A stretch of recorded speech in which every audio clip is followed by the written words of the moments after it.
नमस्कार दोस्तों, कैसे हैं आप लोग। उम्मीद है सब अपने स्थान पे ठीक होंगे। आज हम यहाँ पर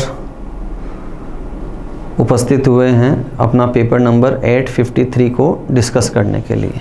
ठीक है, तो देखें पहला क्वेश्चन लेके चलते हैं। सबसे पहले क्वेश्चन गिवन है हमें, जो एनालॉजी का सवाल है, बेस्ड ऑन वर्ड्स का सवाल है, जिसमें क्लियरली विजिबल है कि जो कैपिटल है उसकी फॉर्म में रिलेशन दिया गया है। इंडिया की कैपिटल क्या है? न्यू दिल्ली। अब मैक्सिको की हमसे पूछी है, तो डायरेक्ट आंसर तो है मैक्सिको सिटी। और अगर आपकी नॉलेज अच्छी है तो मैं वन बाई वन चारों ऑप्शंस को डिस्कस करते हुए चलता हूँ। पहला ऑप्शन गिवन है ओटावा। ओटावा है कनाडा की, टोक्यो है जापान की दोस्तों, और मॉस्को है रूस की। तो तीन ऑप्शन तो हो गए अलग। एलिमिनेट कौन से? तीन एलिमिनेट किए। रिमेनिंग ऑप्शन कौन सा है अपना? Mexico city.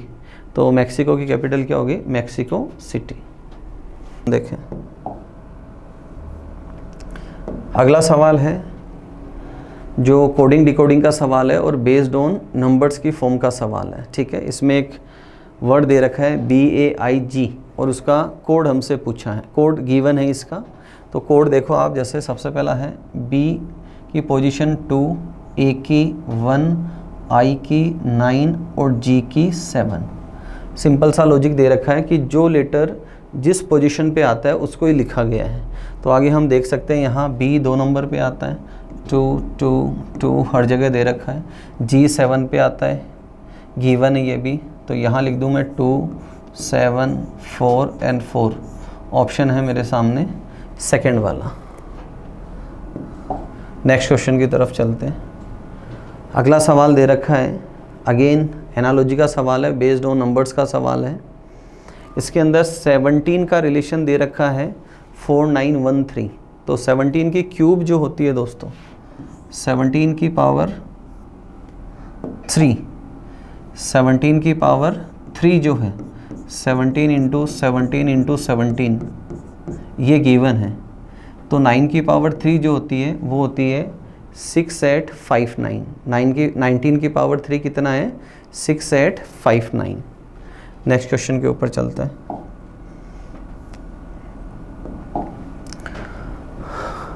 क्लासिफिकेशन का सवाल है, बेस्ड ऑन लेटर्स का सवाल है। और जब भी हम बेस्ड ऑन लेटर्स के सवाल करते हैं, और हमारी बात हुई है क्लासरूम के अंदर, हमने डिस्कस किया है कि जब भी 4 लेटर्स के सवाल हो तो सबसे पहला तरीका होता है पेयर की फॉर्म में चेक करना। उसका अगला तरीका होता है डिफरेंसेज को चेक करना। डिफरेंसेज में 3 तरीके बताए हुए हैं, फर्स्ट, सेकंड, थर्ड, फोर्थ है। फर्स्ट का फोर्थ से, सेकंड का थर्ड से, और उसके बाद है फर्स्ट का थर्ड से और सेकंड का फोर्थ से। तो यहाँ हम देखो डिफरेंस का लॉजिक इसमें क्लियरली है। तो यहाँ हम देखेंगे +2 और यहाँ भी +2 है। Fine, +2 and +2। यहाँ देखें +2 गिवन है और +2 गिवन है, +2 गिवन है और यहाँ भी +2 गिवन है। फोर्थ ऑप्शन के अंदर I से K +2 है और L से J ये -2 है। तो D ऑप्शन है वो मेरा इसमें डिफरेंट हो जाएगा। नेक्स्ट क्वेश्चन देखें।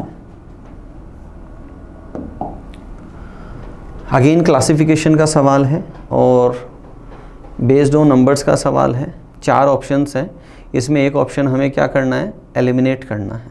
ठीक है, देखें इसको। 4 ऑप्शंस गिवन है मुझे। अगर मैं इन तीनों का मल्टीप्लाई करता हूँ, तीनों डिजिट्स को मल्टीप्लाई करता हूँ, तो देखो यहाँ वैल्यू कितनी आ रही है? 120।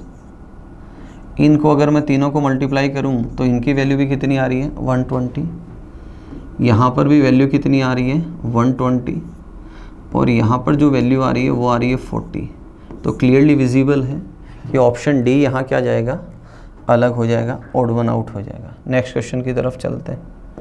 अगला सवाल देखें, सीक्वेंस ऑफ वर्ड्स का सवाल है। 5 वर्ड्स हमें गिवन है, इनको एक सीक्वेंस के अंदर अरेंज करना है जिससे कोई इनका एक पर्टिकुलर मीनिंग निकले। तो देखो सबसे पहले हरी सब्जी गिवन है, मार्केट बाजार गिवन है, काटना, पकाना और भोजन।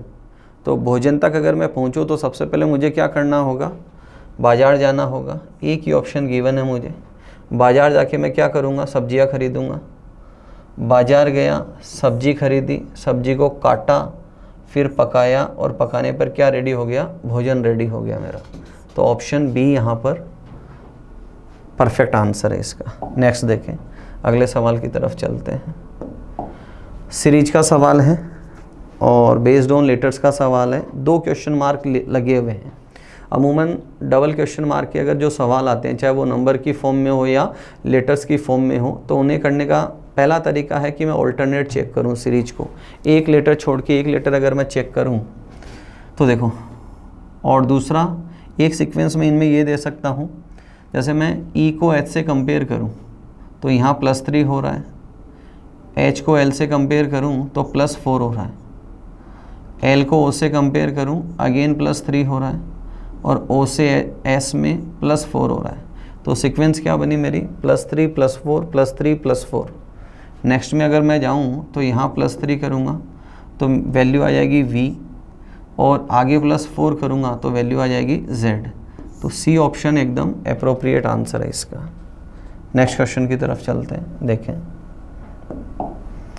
सीरीज है बेस्ड ऑन नंबर्स की। बेस्ड ऑन नंबर्स के जब भी हम सवाल करते हैं तो सबसे पहला सवाल हमारा होता है करने का तरीका कि परफेक्ट स्क्वायर, परफेक्ट क्यूब या प्राइम नंबर्स को चेक करते हैं। सेकंड तरीका होता है उनके आसपास के डिजिट्स देखते हैं। तो ये क्लियरली विजिबल है कि ये नियर बाई नंबर्स का सवाल है। ये 4 की पावर 3 +1 है, 28 जो है 3 की पावर 3 +1 है, 2 की पावर 3 +1 है, 1 की पावर 3 +1 है। मतलब कॉन्जिक्यूटिव जो नंबर्स हैं उनकी क्यूब और +1 जोड़ा गया। तो अगला 4 से नेक्स्ट आ जाएगा 5 की पावर 3 +1 करूँ तो ऑप्शन आ जाएगा बी यहाँ पर। नेक्स्ट क्वेश्चन की तरफ चलते हैं। देखें अगला सवाल एनालॉजी का सवाल है, बेस्ड ऑन नंबर्स का सवाल है, जिसमें सेकेंड वैरायटी आती है अपनी ग्रुप डिटर्मिनेशन। ग्रुप डिटर्मिनेशन में करते क्या है दोस्तों, जो सवाल दिया हुआ है हमें, ये जो क्वेश्चन गिवन है इसमें जो 3 नंबर्स है, सबसे पहला रिलेशन इनके अंदर हमें बनाना होता है। तो क्लियरली विजिबल है, अगर मैं 6 से 12 की तरफ जाऊँ तो ये इसका 2 टाइम्स है, और 12 से 18 की तरफ जाऊँ तो ये इसका 3/2 टाइम्स है, या 1.5 गुना है। इसका कितना है, 1.5 गुना। तो एक ऐसा ही ऑप्शन मुझे देखना है जिसमें पहले में 2 गुना हो और सेकंड के अंदर 1.5 गुना हो। तो यहाँ फर्स्ट ऑप्शन के अंदर हम देख सकते हैं 12 से 24, तो ये इसका 2 गुना होगा दोस्तों। और अगर मैं 24 से 36 जाऊँ, 24 से 36 जाऊँ तो ये इसका 1.5 गुना है। तो ऑप्शन चला जाएगा यहाँ पर फर्स्ट। नेक्स्ट क्वेश्चन देखें।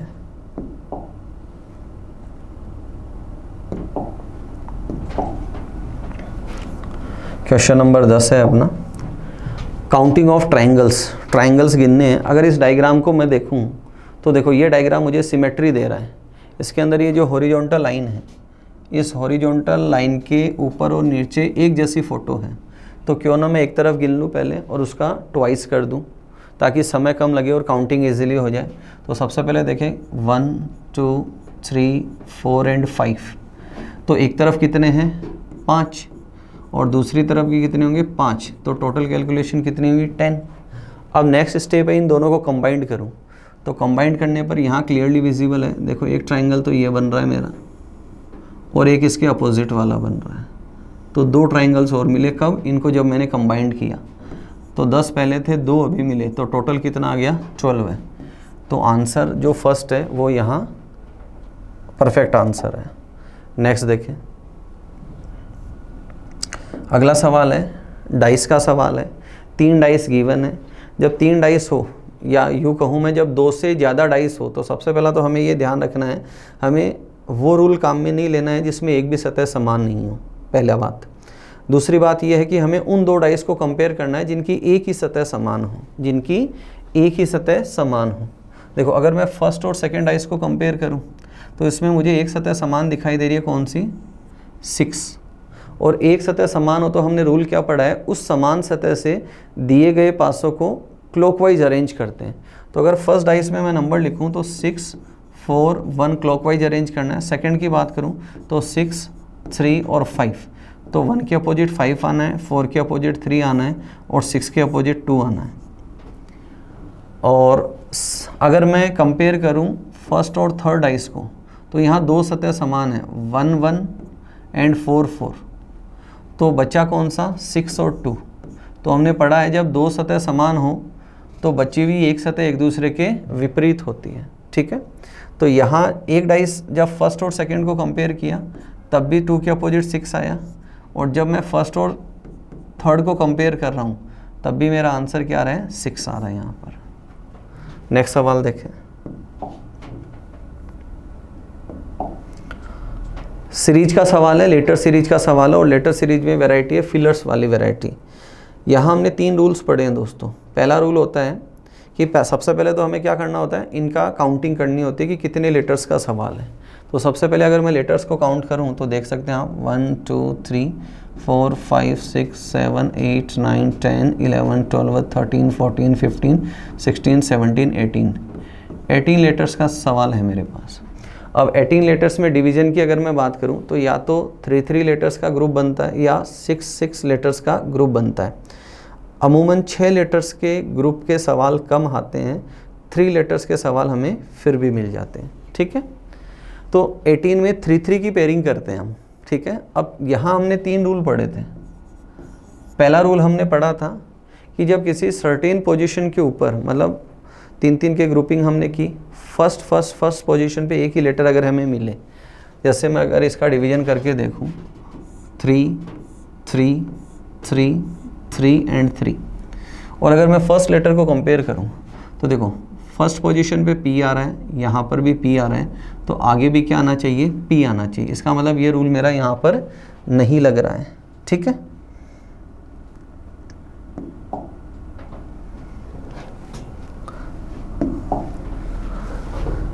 अब जब बेसिक रूल्स काम में नहीं आते हैं उसके बाद कुछ सर्टेन रिलेशंस गिवन होते हैं। तो ये जो सवाल है जो सर्टेन रिलेशन का है, क्या गिवन है यहाँ पर देखें।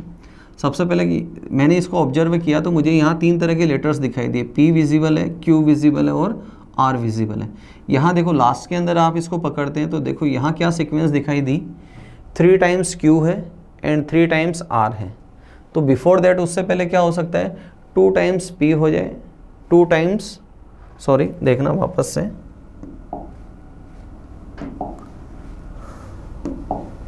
यहाँ देखें मुझे 3 तरह के लेटर्स दिखाई दे रहे हैं, P दिखाई दे रहा है, Q दिखाई दे रहा है और R मुझे दिखाई दे रहा है। और बेसिक जो रूल्स है उसके ऊपर ये क्वेश्चन है नहीं अपना। तो यहाँ देखो क्या किया है, सबसे पहला ग्रुप बनाया जिसमें P Q R, और तीनों लेटर्स क्या दे रखे हैं, एक एक बार दे रखे हैं।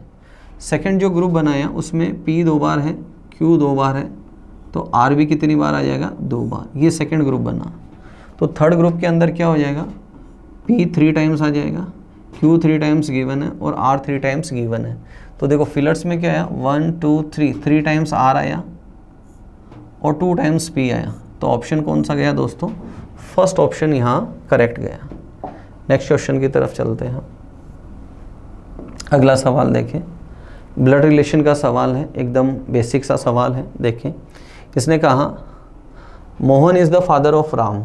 मोहन क्या है, राम का पिता है। तो सबसे पहले मैं राम और राम का पिता कौन, मोहन ड्रॉ करता हूँ। राम किरण का भाई है, राम भाई है किसका, किरण का भाई है। तो राम हो गया मेल और ये भाई है किसका, किरण का। और किरण दिलीप की पत्नी है, किरण पत्नी है किसकी, दिलीप की। तो दिलीप हो गया उसका हस्बैंड।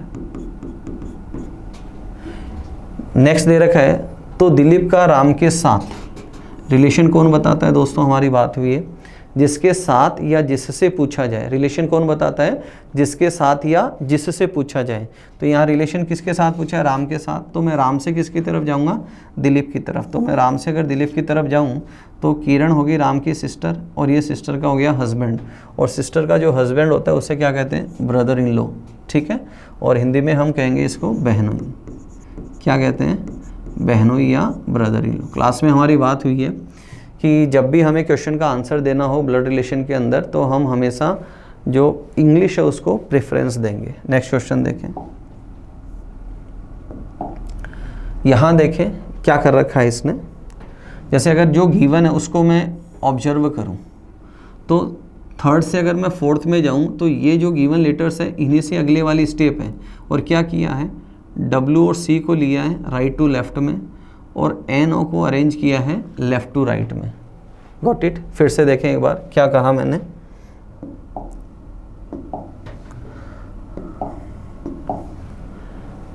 थर्ड से अगर मैं फोर्थ की तरफ जाऊं तो सबसे पहले WC को लिया है राइट टू लेफ्ट, और उसके बाद लिया है NO को लेफ़्ट टू राइट।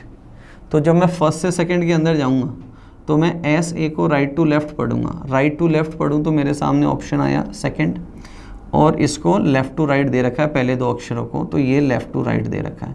तो ऑप्शन बी यहाँ क्या है, एकदम परफेक्ट आंसर है। नेक्स्ट क्वेश्चन की तरफ चलते हैं। देखें अगला सवाल, एक क्लॉक का सवाल है, बेसिक सा सवाल है। देखें इसमें कुछ एक्स्ट्रा दिमाग लगाने की ज़रूरत नहीं है। यहाँ दे रखा है एक घड़ी पहले घंटे के दौरान, फर्स्ट आवर के दौरान क्या होती है, 1 मिनट तेज़ हो जाती है। दूसरे घंटे के दौरान 2 मिनट तेज़ हो जाती है। तीसरे घंटे के अंत में 4 मिनट तेज़ हो जाती है। इसका मतलब जो टाइमिंग है वो हर बार क्या हो रही है, डबल हो रही है। जैसे ड्यूरिंग फर्स्ट आवर 1 मिनट दे रखा है, ड्यूरिंग सेकेंड आवर 2 मिनट दे रखा है, ड्यूरिंग थर्ड आवर 2 से हो गया 4, डबल हो रहा है, ये 2x हो रहा है हर बार, देख सकते हैं आप यहाँ पर 2x हो रहा है। चौथे घंटे के दौरान 8 मिनट, पाँचवें घंटे के दौरान 16 मिनट, छठे घंटे के दौरान 32 मिनट्स। Got it.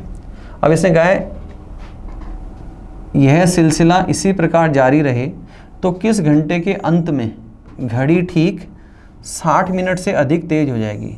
घड़ी कितना तेज़ हो जाए, 1 घंटे से ज़्यादा तेज़ हो जाए। तो यहाँ देखो 6 घंटे के दौरान 6 घंटे के अंत में घड़ी कितना लेट है, 32 मिनट। तो 7वें घंटे में घड़ी क्या हो जाएगी, 64 मिनट तेज़ हो जाएगी। घड़ी क्या हो जाएगी, 64 मिनट तेज़ हो जाएगी। तो इसने पूछा किस घंटे के अंत में, तो 7वें घंटे के अंत में घड़ी क्या हो जाएगी, 1 घंटे से या 60 मिनट से अधिक तेज़ हो जाएगी। तो आंसर जाएगा अपना सी ऑप्शन चला जाएगा यहाँ पर। नेक्स्ट क्वेश्चन देखें।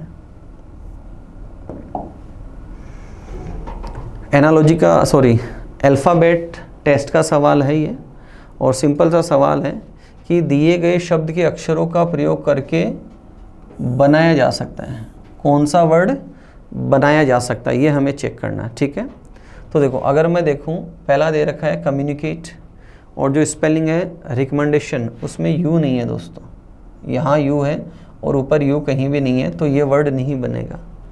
सेकंड दे रखा है मीडिएट्स, तो देखो अगर चेक करें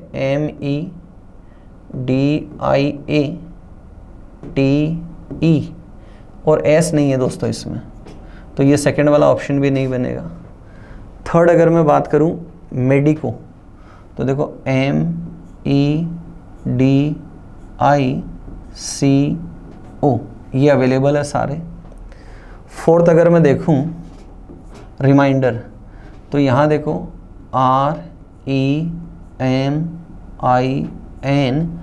REMINDE और दोबारा से R, तो यहाँ R कितनी बार है, 2 बार है, और जो गिवन वर्ड है रिकमेंडेशन उसमें R कितनी बार है, सिर्फ 1 बार है। तो देखो ये होगी एक पॉसिबिलिटी कि ये वाला वर्ड बन भी सकता है और नहीं भी बन सकता। क्यों? क्योंकि इस वर्ड में R कितनी बार है, 2 बार, और जो गिवन वर्ड है उसमें R कितनी बार है, सिर्फ 1 बार, और मेडिको के जो 6 लेटर्स हैं वो उसमें अवेलेबल है। तो क्वेश्चन का आंसर क्या जाएगा, सी। अगर मेरे पास मेडिको वर्ड नहीं होता और मेडिको की जगह एक ऐसा वर्ड होता जिसका लेटर ऊपर अवेलेबल ही नहीं होता, जैसे कम्युनिकेट का यू अवेलेबल नहीं है, मीडिएट्स का एस अवेलेबल नहीं है, वैसे ही एक अगर कोई और वर्ड हो जाता, जैसे मैं लिख दूं इसमें एक वर्ड मैं लेता अगर रिंग, समझने के लिए देखना, एक वर्ड मैंने क्या लिया, रिंग, तो देखो ऊपर आर अवेलेबल है, आई अवेलेबल है, एन अवेलेबल है, बट ऊपर जी अवेलेबल नहीं है। तो उस केस में तो मेरा आंसर क्या जाता, रिमाइंडर जाता, बट चूंकि ऐसा ऑप्शन अवेलेबल नहीं है तो उसको तो पॉसिबिलिटी में डालेंगे, और ये सी ऑप्शन है, ये कन्फर्मेशन के अंदर चला जाएगा। नेक्स्ट क्वेश्चन देखें। देखें ये क्वेश्चन के अंदर जो हमें 4 छोटे छोटे एक इसी डायग्राम के हिस्से दे रखे हैं, वो हमें चुनना है कि ये कौन से में अवेलेबल है। तो देखो यहाँ क्लियरली विजिबल है ऑप्शन बी के अंदर, ये वाला जो स्ट्रक्चर है, ये स्ट्रक्चर ही ये स्ट्रक्चर है। तो ऐसे 4 स्ट्रक्चर गिवन है, तो आंसर क्या चला जाएगा, यहाँ ऑप्शन बी चला जाएगा। देखो आप इसको देख सकते हैं कि ये एक रोम्बस जैसा स्ट्रक्चर है, और उसके बगल के अंदर ट्राइंगल 2 गिवन है, तो एक ट्राइंगल ये रहा और एक ट्राइंगल ये रहा। ठीक है, तो अप्रोप्रिएट आंसर हो गया यहाँ पर बी। नेक्स्ट देखें, वेन डायग्राम का सवाल है और 3 वेरिएबल्स इसमें दे रखा है। सवाल को करने का तरीका होता है, 2 वेरिएबल्स को कंपेयर करते हैं और उनके अंदर 3 तरह के रिलेशन पढ़े जाते हैं। पहला रिलेशन होता है some are, all are and then afterwards no one. तो अगर मैं कंपेयर करूं बस और ट्रेन, तो बस और ट्रेन में कोई रिलेशन नहीं है, दोनों डिफरेंट वैरायटी के ट्रांसपोर्ट के मोड हैं। अगर मैं कंपेयर करूं बस और पैसेंजर्स को, तो यहाँ रिलेशन आएगा सम आर, कि कुछ पैसेंजर्स है वो बस से यात्रा करते हैं। और अगर मैं कंपेयर करूं ट्रेन और पैसेंजर्स को, तो यहाँ भी रिलेशन क्या आएगा, सम आर का रिलेशन आएगा। तो ये आंसर चला जाएगा। यहाँ मैं इसको जो मिडल वाला है उसको ले लेता हूँ पैसेंजर, और ये मैंने लिखा बस और ये मैंने लिखा ट्रेन। तो कुछ यात्री बस से ट्रेवल करते हैं, कुछ ट्रेन से ट्रेवल करते हैं, और बाकी जो हैं वो किसी और मोड से, जैसे एयरक्राफ्ट हो सकता है, उससे ट्रेवल करते हैं। नेक्स्ट देखिए, अगला सवाल है मिसिंग लेटर का सवाल है। ठीक है, तो देखो सिंपल सा सवाल है, क्या रिलेशन बनाया हुआ है, यहाँ ऑल्टरनेट चल रहा है। देखो आप देख सकते हैं ए से बी और बी से सी। सेम वे जो बचे हुए लेटर्स हैं उसमें अगर आप रिलेशन देखें तो देखो एम से एन +1 और एन से ओ +1। अगर आप सेकंड के अंदर भी देखते हैं तो देखो सी से डी और डी से ई +1 चल रहा है। नेक्स्ट को अगर मैं देखूं तो देखो आर से एस +1 और एस से टी +1। तो आगे भी मुझे ये रिलेशन देखना है। तो देखो यहाँ देखो ई से एफ +1 और एफ से जी +1। और नेक्स्ट को अगर मैं लूँ तो नेक्स्ट क्या है, यू से वी +1 और वी से डब्ल्यू, ये +1 हो जाएगा। तो यहाँ +1 करने पे क्या आएगा, डब्ल्यू आएगा। नेक्स्ट देखें, क्यूब का सवाल है दोस्तों, और क्या दे रखा है, यहाँ गिवन है एक 4 इंच आकार कितना है, 4 × 4। और हमारी क्लासरूम के अंदर बात हुई है कि जब भी कोई हमें डायमेंशन गिवन होता है तो सबसे पहले हमें क्या करना है, लेंथ और विड्थ की फॉर्म में उसको काटना है। यहाँ से सारी चीज़ें क्लियर हो जाएगी। लेंथ और विड्थ की फॉर्म में अगर मैं इसको लूँ तो ये पिक्चर क्लियर होगी। घन के विपरीत फलकों के जोड़े को लाल, हरे और काले रंग से रंगा गया। 3 तरह के कलर दे रखे हैं। और विपरीत फलक मतलब आमने सामने कैसा कलर है, सेम कलर है। अगर टॉप में रेड है तो बॉटम में भी कैसा होगा, रेड होगा। और काटा इसको 1 × 1 × 1 में काटा है। हमसे पूछा है केवल एक फलक रंगा हुआ हो, केवल एक फलक रंगा हुआ हो। और केवल एक फलक पे रंग ऐसे कहाँ होते हैं, सरफेस के सेंटर में होते हैं। ये कहाँ होते हैं दोस्तों, हम डिस्कस कर चुके हैं सारी चीज़ें। ये होते हैं सरफेस के सेंटर में। अब देखो सरफेस के सेंटर में मुझे क्यूब कितने दिखाई दे रहे हैं वो मैं चेक करता हूँ। यहाँ देखो सरफेस के सेंटर में 1 2 3 और 4। एक सरफेस के सेंटर में कितने क्यूब है, 4। और उसने पूछा है वो हो कैसे, लाल रंग की हो। तो लाल रंग की सतह कितनी है मेरे पास, 2। लाल रंग की सतह कितनी है, 2। और एक सरफेस पे कितने क्यूब है, 4। तो 2 × 4 करूँगा तो मेरा आंसर कितना आ जाएगा दोस्तों, 8। आंसर कितना आएगा, 8। नेक्स्ट देखें, अगला सवाल करते हैं। मैथमेटिकल ऑपरेशन का सवाल है, एकदम बेसिक सा सवाल है। इक्वेशन को इक्वल करके हमें देखना है। देखो जो फर्स्ट है यहाँ इक्वल का साइन आ जाएगा। अब अगर मैं बाकी को देखूँ तो अगर आप इसको सॉल्व करते हैं तो 2/4 × 3 करें तो वैल्यू नहीं आ रही इक्वल दोनों तरफ। ऑप्शन नेक्स्ट ऑप्शन की तरफ अगर मैं जाऊँ, नेक्स्ट ऑप्शन की तरफ अगर मैं जाऊँ, यहाँ देखता हूँ कि ये क्या दे रखा है, यहाँ इक्वल का साइन है और इन दोनों के बीच है डिवीजन।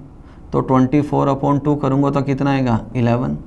और इधर मल्टीप्लिकेशन का साइन है तो 4 × 3 = 12 है। तो आंसर सी वाला है जो ऑप्शन सही जाएगा यहाँ पर। नेक्स्ट क्वेश्चन देखें, सिलोजिज्म का सवाल है। क्वेश्चन नेक्स्ट स्लाइड के ऊपर है, देखें।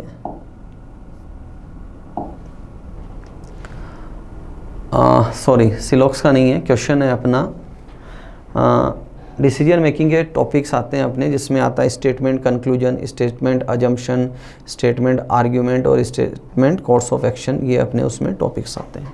अब देखो इसने इन्फॉर्मेशन क्या दे रखी है, people who live in the big city crowd into jammed trains और बसेस। तो ये क्या बोल रहा है, बड़े शहरों में क्या होता है कि जो बस और ट्रेन है उसमें ऑलरेडी क्या होती है, भीड़ होती है, और लोग क्या करते हैं, उस भीड़ को और बढ़ा देते हैं। सेकंड दे रखा है, दे क्रॉस द स्ट्रीट, यहाँ आ रहेगा, they cross the street in competition with high powered motor cars. वे सड़क पार करने के लिए तेज़ मोटर कारों के साथ प्रतिस्पर्धा करते हैं। अगर उन्हें रोड क्रॉस करनी हो तो क्या करना होता है, एकदम तेज़ गति से उनके बीच होते हुए उनको निकलना होता है रोड क्रॉस करने के लिए। ये इन्फॉर्मेशन है। अब कंक्लूजन क्या निकाला है, travelling is very difficult for city people. शहर के लोगों के लिए यात्रा करना बहुत कठिन है। स्टेटमेंट से ही पता लग रहा है दोस्तों कि ट्रेवल किससे करता है आदमी, ट्रेन और बस के द्वारा करता है, और दिया हुआ है कि बस और ट्रेन में ऑलरेडी क्या है, खचाखच भरी हुई भीड़ है, और आदमी उसमें जाएगा तो भीड़ को और बढ़ाएगा, तो इसके लिए क्या हो गया, प्रॉब्लमेटिक। सेकंड दे रखा है कि सड़क क्रॉस करना भी क्या है, अपने आप में मुश्किल काम है, क्योंकि हाई स्पीड कारें दौड़ती है, तो सड़क के एक तरफ से दूसरी तरफ जाना भी क्या है, प्रॉब्लमेटिक है। इसका मतलब शहर के लोगों के लिए यात्रा करना बहुत कठिन है। ये सही है बिल्कुल। ट्रैफिक जैम इन ई आएगा यहाँ पर, ठीक है। इन बिग सिटीज़, बड़े शहरों में यातायात जाम होना अपरिहार्य या मैंडेटरी है। क्या है, मैंडेटरी है। तो कंक्लूजन क्या निकल रहा है, कंक्लूजन ये नहीं है कि वहाँ जैम लगना मैंडेटरी है, कंक्लूजन ये निकल रहा है कि लोगों के लिए ट्रैवल करना वहाँ पर मुश्किल है। तो सिर्फ कंक्लूजन पहला यहाँ पर सही जाएगा। नेक्स्ट देखें, देखो क्या कर रखा है यहाँ पर, जैसे ये बेसिक डायग्राम है, उसके बाद ये सबसे पहले लेफ़्ट की तरफ ऐड कर रहा है। पहले किधर ऐड कर रहा है, लेफ़्ट, उसके बाद राइट। अब जो नेक्स्ट टर्न आएगा तो वो किधर आएगा, लेफ़्ट की तरफ आएगा। तो लेफ़्ट की तरफ करूँगा तो ऑप्शन डी जो मेरा है वो क्या चला जाएगा, बिल्कुल सही चला जाएगा। नेक्स्ट क्वेश्चन देखें, आकृति पूर्ण करना है मुझे। तो देखो आप यहाँ देख सकते हैं कि अगर मैं इन दो को हाईलाइट करूं तो ये एक दोनों की क्या है, रेप्लिका है, मिरर इमेज बोल सकता हूं मैं। तो अगर मैं इन दोनों को कंपेयर करूं तो इसकी मुझे मिरर इमेज चाहिए, तो इसकी मिरर इमेज कौन सी है, ऑप्शन ए यहाँ पर सटीक आंसर है। नेक्स्ट क्वेश्चन देखें, अंतिम सवाल है दोस्तों। क्वेश्चन देखें नेक्स्ट, पेपर कटिंग फोल्डिंग का सवाल है। क्या किया हुआ है, सबसे पहले ये पूरा एक पेपर था, उसको नीचे की तरफ लाए तो आधा पेपर बचा। अब आधे पेपर को क्या किया, राइट की तरफ रोटेट किया, तो अगेन क्या बचा, आधा पेपर। अब जो ये आधा पेपर है 1/4 है, जो 1/4 है। अब 1/4 के अंदर इसने क्या किया है, अगर इस हिस्से को मैं वापस रिवर्स करूं, इस हिस्से को मैं वापस रिवर्स करूं तो ये ऐसे बनेगा दोस्तों, ऐसे दिखाई दे रहा है। अब ये पूरा खुलकर जब लेफ़्ट में आएगा तो ये बगल में इसके सेम एक ऐसा स्ट्रक्चर और आ जाएगा। गॉट इट, 2 वी आ गए। अब यही हिस्सा किधर जाएगा, जब ऊपर की तरफ जाएगा तो जो आधे वी है ये एक रोम्बस की शेप में आ जाएंगे ऐसे। फाइन, तो दो रोम्बस बन जाएंगे। तो आंसर जो डी है उसमें सटीक आंसर जाएगा। एक्चुअली होने चाहिए ये पास पास, इनमें गैप दे रखा है, तो अप्रोप्रिएट आंसर क्या जाएगा, इसका बी जाएगा। तो होप सो जो सॉल्यूशंस आपको बताए हैं, कोशिश भी की है, उसके अंदर जो उससे पहले की जो बेसिक चीज़ें हैं वो भी मैंने रिकॉल की है, जैसे लेटर सीरीज़ के सवाल में की है, नंबर सीरीज़ के सवाल में भी बोला है, एनालॉजी के अंदर भी बोला है। तो चीज़ों को रिवाइज़ करते रहिए क्लास के अंदर जो पढ़ाया गया है। Thank you everyone.